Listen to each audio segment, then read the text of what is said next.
نبی کریم صلی اللہ علیہ وسلم آخری رسول بنا کر بھیجے گئے۔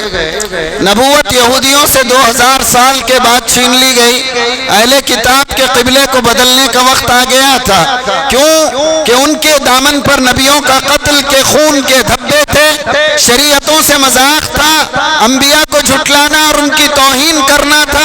تو ان تمام کے درمیان اللہ تبارک و تعالیٰ نے حضرت ابراہیم کی دعا کو قبول کیا، اور آپ کے دوسرے بیٹے حضرت اسماعیل کی اولاد میں اللہ تبارک و تعالیٰ نے آخری رسول کو بھیجنے کا فیصلہ کیا۔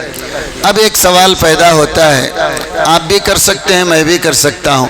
آخری رسول انڈیا میں بھیج دیا جاتا تو اللہ میاں کا کیا بگڑ جاتا؟ اللہ میاں کی قدرت میں چاہے تو بھیج سکتا تھا۔ انگلینڈ میں آ سکتے تھے آخری رسول آ سکتے تھے امریکہ یا یورپ کے کسی شہر میں آخری رسول آ سکتے تھے، افریقہ، ساؤتھ افریقہ یا اس کے کوئی شہروں میں۔ تو عرب کی زمین کو کیوں منتخب کیا گیا؟ عرب کی زمین کو کیوں منتخب کیا گیا؟ تو اس کی وجہ یہ کہ حضور صلی اللہ علیہ وسلم جس وقت اس دنیا میں تشریف لائے ہیں، اس پوری دنیا کے اندر 3 تہذیبیں پوری دنیا پر سب سے ڈومینیٹ رہی ہیں۔ ایک رومن امپائر، نمبر 2 ایران کی حکومت، نمبر 3 انڈین کلچر۔ تو ان تینوں کا جائزہ لیجئے۔ سب سے پہلے رومن امپائر کو لیجئے۔ عیسائی دنیا بگاڑ کے اندر پہنچ چکی تھی، ایک دوسرے کا قتل، حرام کو حلال، حلال کو حرام انہوں نے کر رکھا تھا، اور نہ جانے دین کو کہاں سے کہاں بگاڑا تھا۔ قرآن نے جسے کہا یحرفون الکلم عن مواضعہ، کہ وہ لوگ اللہ کی آیتوں کی جگہ بدل دی۔ وَنَسُوا حَظًّا مِّمَّا ذُكِّرُوا بِهِ، اللہ کی نصیحتوں کو سرے سے بھلا دیا۔ پھر اللہ تبارک و تعالی کی طرف سے آئے ہوئے حق کی باتوں کو انہوں نے جھٹلا دیا۔ تَلْبِسُونَ الْحَقَّ بِالْبَاطِلِ وَتَكْتُمُونَ الْحَقَّ وَأَنْتُمْ تَعْلَمُونَ، حق اور باطل کو تم ملا رہے ہو، سچ کو چھپا رہے ہو، حالانکہ تم جانتے ہو۔ یہ تھا رومن امپائر۔ دوسرے نمبر پر آئیے ایران میں حضرت زرتشت کی تعلیمات، ایک نبی گزرے ہیں، ان کے لوگ ان کی تعلیمات کو بھلا دیے تھے، آگ کی پوجا میں لگے تھے۔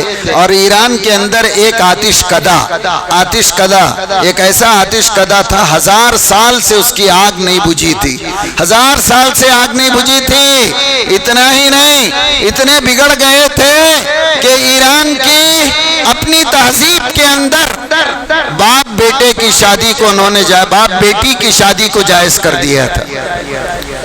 یہ تھی اس کی تہذیب۔ اب ہندوستان آئی ہے، گوتم بدھ نے توحید کی تعلیم لوگوں کو دی، ایک رب کی عبادت کی بات کہی، لیکن لوگ اس کو بھلا کر اس کے بعد جنگوں میں پڑے کہ پانڈو اور آریہ کی جنگ آپ نے سنی ہوگی۔ لہذا اس جنگ کے بعد عبادت کے نام پر نہ جانے کتنے معبود بنائے گئے، گنتی خود ان بیچاروں کو معلوم نہیں ہے، ان بیچاروں کو معلوم نہیں کہ یہ گنتی کتنی ہے۔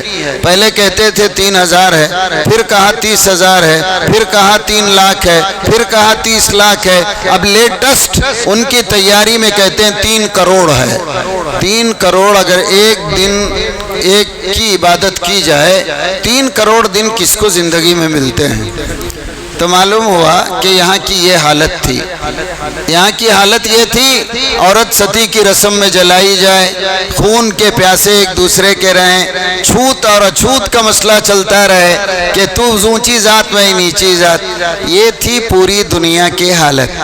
ایسے میں اللہ نے مکے کی زمین کو چنا آخری رسول کے لیے۔ کیوں چنا؟ اس لیے چنا عربوں پر اب تک کسی کا اثر نہیں تھا، کسی کا اثر نہیں تھا۔ قریب کے زمانے تک برطانیہ گورنمنٹ نے ان کو ٹیکس دیا ہے، ساری دنیا سے ٹیکس وصول کرنے والی برطانیہ کی حکومت نے اپنی زندگی میں 2 ہی کمیونٹی کو ٹیکس دیا ہے، بھئی ہم کو ڈسٹرب مت کرو، اپنی جگہ رہو۔ ایک عربوں کو دیا ہے، دوسرا افغانستانیوں کو دیا ہے۔ کیوں؟ وہ جانتے تھے کہ یہ خاموش نہیں بیٹھیں گے تو ہمارا تختہ پلٹ دیں گے۔ تو تو لہٰذا برطانیہ کی ہسٹری اٹھا کر کبھی پڑھیے، صرف ان دو کو انہوں نے جو ہے اپنی طرف سے ٹیکس دیا ہے، لہٰذا جو ہے عربوں پر کسی کا اثر نہیں تھا۔ نمبر دو، زبان کے پکے تھے، بن گئے تو عمر نہیں تو ابو جہل، منافقت نہیں تھی، منافقت بالکل نہیں تھی۔ نمبر تین، بڑے مہمان نواز تھے، بڑے مہمان نواز تھے، بڑی فیاضیاں تھیں، بڑی قربانیاں تھیں، بڑی مہمانداریاں تھیں، اور ان کے پاس اونچی اونچی بلڈنگیں نہیں تھیں، تو لہٰذا اللہ تعالیٰ نے اس جگہ کو آخری نبی کے لیے چنا۔ آپ پوچھیں یہ کون سی بڑی بات ہے؟ بڑی بلڈنگیں نہیں تھی، مہمان نوازی کرتے تھے، قربانیاں دیتے تھے، اور ایک ان کے اندر صفت تھی کہ ان کا حافظہ میموری پاور بہت اونچا تھا، بہت اونچا تھا۔ آپ پوچھیں گے میموری پاور اتنا کتنا اونچا تھا؟ اندازہ لگائیے کہ اللہ نے ان کو اتنا میموری پاور دیا، اپنے گھوڑے کی 100 نسل تک یاد رکھتے تھے، اس کا باپ کون، ماں کون، دادا کون، دادی کون، نانا کون، نانی کون۔ تو لہٰذا اللہ تعالیٰ کو اپنے آخری رسول کے لیے ایک ایسی قوم کی ضرورت تھی جو اس کے نبی کے پیغام کو دنیا کے کونے تک پہنچائے۔ اللہ نے اہل عرب کو چنا تاکہ دنیا کو، جو قوم اپنی جانوروں کا نسب نہیں بھولتی، کیا وہ نبی کا پیغام بھول جائے گی؟ کیا وہ نبی کا پیغام بھول جائے گی؟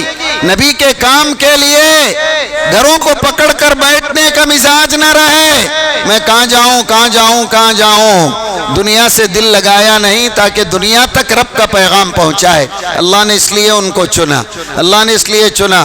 قربانی پیسوں کی، جان کی، مال کی دینے کی ضرورت تھی، اور وہ کام وہ بخوبی کرتے اور دکھاتے آ رہے تھے، دکھاتے آ رہے تھے، تو لہٰذا اللہ نے اپنے رسول کے لیے، آخری رسول کے لیے اس جگہ کو چنا، اس جگہ کو چنا۔ اللہ تعالیٰ نے یہ مقام، یہ مرتبہ اس قوم کو نصیب کیا۔ اور سب سے آخری بات جو پتے کی بات ہے، رومن امپائر میں اللہ کا نام نہیں تھا، ایران میں اللہ کا نام نہیں تھا، ہندوستان میں تو سوال ہی نہیں پیدا ہوتا، سوال ہی نہیں پیدا ہوتا، لیکن یہ مکہ مکرمہ میں تھا۔ 50 بربادیوں کے باوجود بھی اللہ کا نام باقی تھا، اللہ کا نام باقی تھا، چونکہ اللہ کا گھر باقی تھا۔ طواف تھا، ننگا ہی صحیح لیکن طواف کرتے تھے، سیٹیاں بجاتے، تالیاں پیٹتے، قربانی کا گوشت اور خون لا کر کعبے کی دیواروں کو لگاتے، توحید کے مرکز میں بتوں کو انہوں نے رکھ دیا تھا۔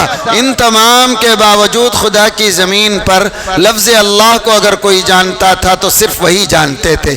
قرآن کہتا ہے فَإِذَا رَكِبُوا فِي الْفُلْكِ دَعَوُا اللَّهَ مُخْلِصِينَ لَهُ الدِّينَ، ایسی حالت میں بھی جب وہ کشتی پر سوار ہوتے، سارے بتوں کو بھلا کر کہتے اے اللہ ہماری حفاظت کر، تو ان کو جو ہے اللہ کا لفظ یاد تھا، تو اللہ تعالیٰ نے اسی لیے اس زمین کو چنا، اس زمین کو چنا۔ پیورٹی تھی، توحید کی صدائیں تھیں، تو اللہ تبارک و تعالیٰ نے اپنے آخری رسول کے لیے اس جگہ کا انتخاب فرمایا۔